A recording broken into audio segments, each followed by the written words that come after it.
Art and culture are considered as being two phenomena which have coexisted along the civilization path of human society. They have continuously influenced the perfection of the human trait as regards the relationship the human being established with oneself and with the surrounding environment. It can be argued that clothing through weaving, knitting, embroidery, or other elements such as cutting, design, or even natural material intertwined with the industrial one represents aesthetic perfection, not only as a form of outer appearance but also as evidence of variability from one era to another. Folk tradition, rites of weddings and deaths, dances of war and peace, joy and sorrow, as well as the creation and preservation of musical instruments, are features that add coloration to and impact on the modeling of folk costumes as part of the common heritage of people. Europe remains one of the high-risk areas with respect to the embroidery tradition. The phenomenon of abandonment of one's place and the free movement of people towards metropolises for economic and integration reasons, mainly of the younger generation, is contributing to increasing difficulties in preserving and continuing this tradition mainly in the countries of the Balkan Peninsula. Through the special policies of the European Union countries and the interests of many large entrepreneurs, mainly in the field of hotel and tourism, favorable spaces and terrain is being created in order not to reduce the pace of production.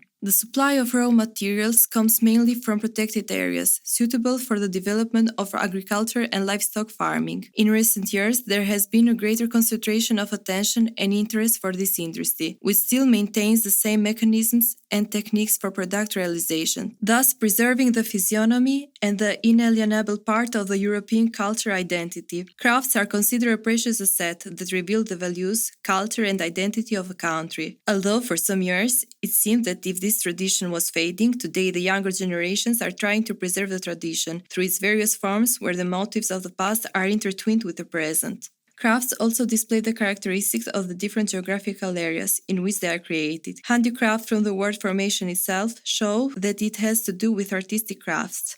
It is something that is made or produced by hand and with simple tools by craftsmen, and that is not produced in the factory. Crafts are of historical value, which have been subject to changes in all times, from ancient to modern times. They take many different forms, such as paintings, wood carving, sculptures, embroidery, as well as various forms of modern art. An important place in the process of evolution since ancient times is occupied by the production of rope, which is considered of a bunch of hemp, linen, beech, etc., twisted together into a single thick thread, which was used to tie animals or to tighten something, etc. Subtypes of this product are the linen and later the steel rope. A special moment in the continuous development of society is knitting, which in itself represents a way of connecting or joining two or more threads, belts, branches, twigs, etc. Knitting is all done by hand. It is a work done by hammering nails into wood and knitting with twine, which needs knitting mastery so that the product will be charming. Silk is another important product, the history of handicrafts, which is made of natural protein fibers and is obtained by cultivating an insect called silkworm, whose larvae feed on the leaves of trees, usually mulberry leaves.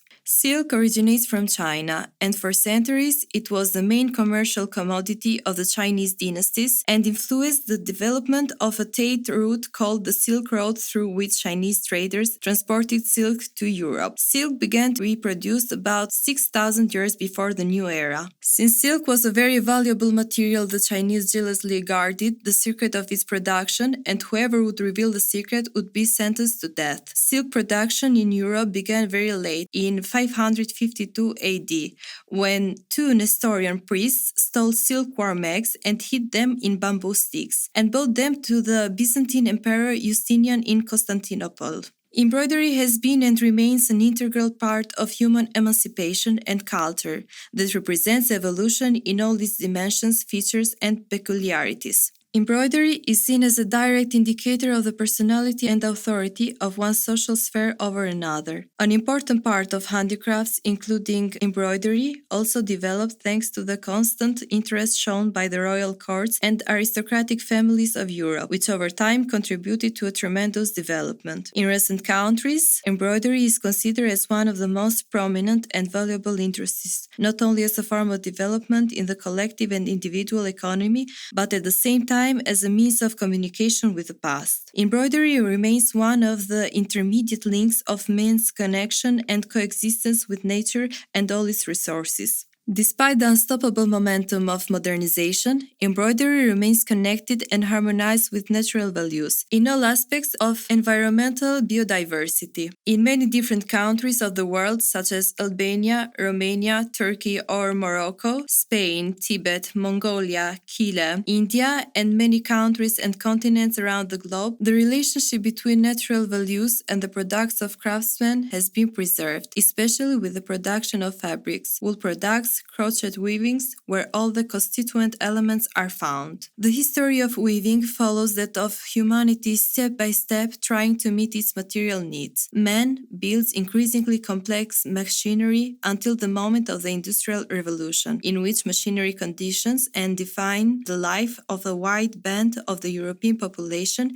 employed in the textile sector. Weaving becomes art, thanks also to the arrival of silk from China. The production of fine fabrics such as satin, brocade, damask, velvet flourishes. The loom marks belong to the Neolithic period. They were very simple constructions, a bit more like a rectangular frame built with branches or wooden pillars placed in a vertical position. The tension of the vertical fibers was carried out by means of weights, clay or stone masses, which are found in numerous numbers in archaeological excavations. The image of this type of loom is displayed in the drawings of antique vases, murals, bas-reliefs, etc., often combined with the image of Penelope. The loom is the machine used for the production of fabrics, obtained through the proper interweaving of two series of perpendicular yarns. In addition to the weighted loom, the ancient peoples used the horizontal loom placed on the ground, where the tension of the threads was created by pulling between the front and rear beams. This type of more redefined loom continued to be used for millennia by the Egyptians and Romans. In the Middle Ages, the vertical loom continued to be used to make tapisseries, and in 1250 it was first fitted with a pedal. The construction of the loom becomes more and more precise, to the point that it allows the production of complex and refined fabrics during the Renaissance. In the second half of the 18th century, in new industrial production, cotton is the most prevalent and used by natural fibers, and the largest non-food agricultural crop. The oldest archaeological finds of cotton textiles date back to 5800 BC. In 1787, the steam engine was first applied to move a loom. Thus was born the mechanical loom.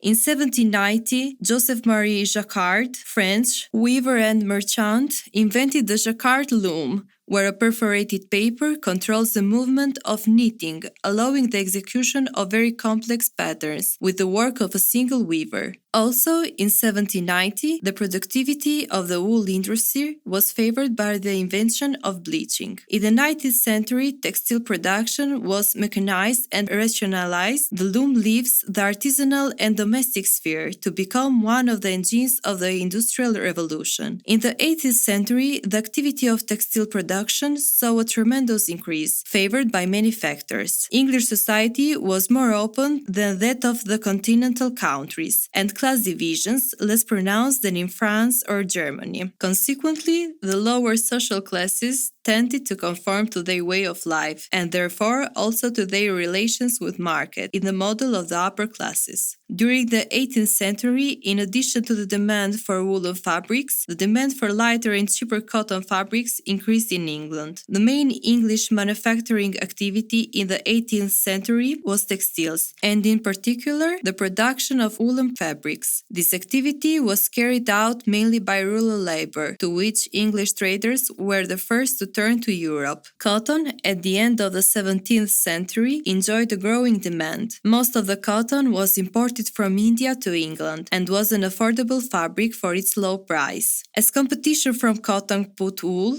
producers in difficulties, they managed to pass a series of laws and decrees in order to stimulate wool consumptions, block the import of competing fabrics, and reducing the domestic production of fabric calico. Weaving in Sardinia is one of the most distant expressions. The carpet is one of the most precious fruits that reflects the history of isolation and contains tradition and innovation. An eloquent example of this is the Samugeo rugs, whose weaving began around the 1920s. Then was used as a bedding rug with two basic techniques, suitable to withstand wear, made with a horizontal frame, developing in the 70s, with an increase in the production of floor carpets, where the most used material is Sardinian wool, along with linen or cotton, with the use of different colors.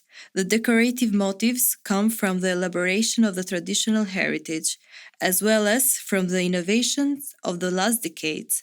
Traditionally, in Samugeo, the art of weaving was practiced by almost all women of all social classes. Some types of clothing were produced at home on the loom, personalizing certain items such as bed blankets, which were given from mother to daughter, sheets, tablecloths, tapisseries, tablecloths, scarves, etc. The history of the Neapolitan dress tradition is closely intertwined with that of the fabric processing tradition, and in particular of silk. Since the time of Pope Leo III is described the skillful production of Neapolitan textiles during the period of the Byzantine Duchy. In that period, the prestigious tradition of silk was born, which will reach its peak in the Bourbon factories of San Lucio in Caserta, about a millennium later. Medieval Neapolitan weavers were known and will be for a long time, because of the skills with which they worked with linen. Their fame was so important to push cultured Arabs to define the city Naples of linen. In 1776, Carlo di Borbone, as soon as he arrived in Naples, decided to establish a royal tapisserie factory. The technology of textile production has mainly German brand. It is also one of the most important places of textile, fashion and clothing fairs.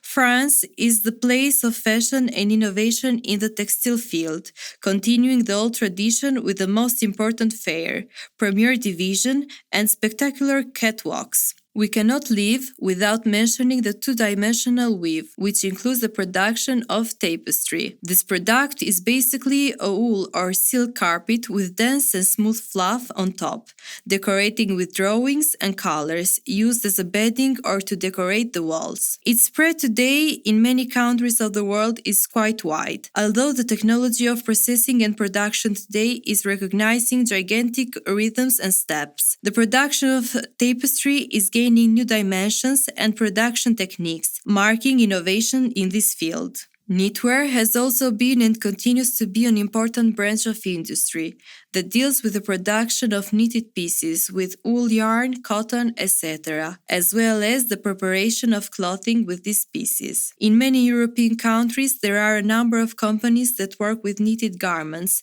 which trade and even export knitwear products, marking interest in this type of products and arousing interest in Western countries as well. Weaving of folk costumes is a traditional practice of the peoples of the world. Their presentation in folk festivals and manifestations enter the rituals and costumes of people, which are also combined with the musical aspect of melodies, songs, and dances. In these cases, the various outfits have a significant weight of the visual and complementary side of the musical presentation. In dance, in addition to aesthetic beauty, the dress creates wavy figures and conditions the way of dancing. Textile materials used, their specific weight, and the way of cutting traditional clothing. Together, they express the specific characteristics of the ethnicity that they represent.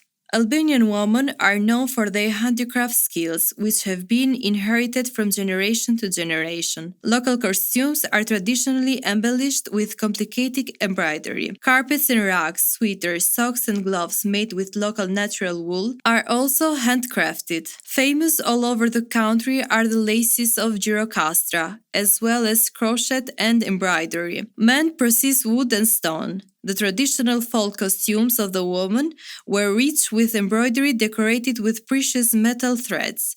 Those of Lungeria and Dropul are kept as the most beautiful. Traditional men's dresses include white woolen sweatshirts, wide at the waist that then tight at the legs, and are paired with leggings on the thighs or wide side skirts, paired with a vest and a pinga with tassels. On this head was a long black cap made of lamb's wool or a cheleshe made by shayak. Cultural events and folklore festivals in Albania are a moment where music, song, dance and traditional costumes find full expression of traditional folk nature.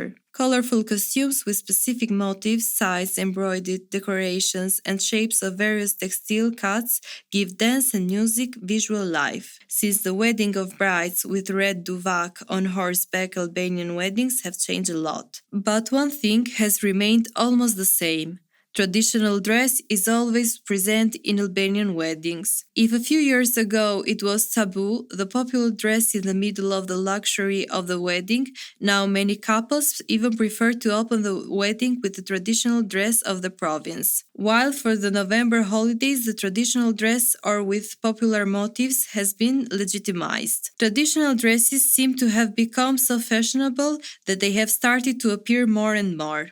In recent years, there has been a trend which is gaining ground and attention in the handicraft industry, and this is related to craft products. Like in any other similar or different field that represents human activity, this aspect also has its history and continuity of development to reach the present day. It is worth noting that craft itself represents first a technique that originates from people, who for the most part could be poor, with limited financial opportunity and consequently could not buy new clothes or items. It cannot be left without mentioning the fact that recycling is not just a recent trend. Once upon a time, poor families recycled old clothes, which could no longer be used, and made them into different allies or bedding.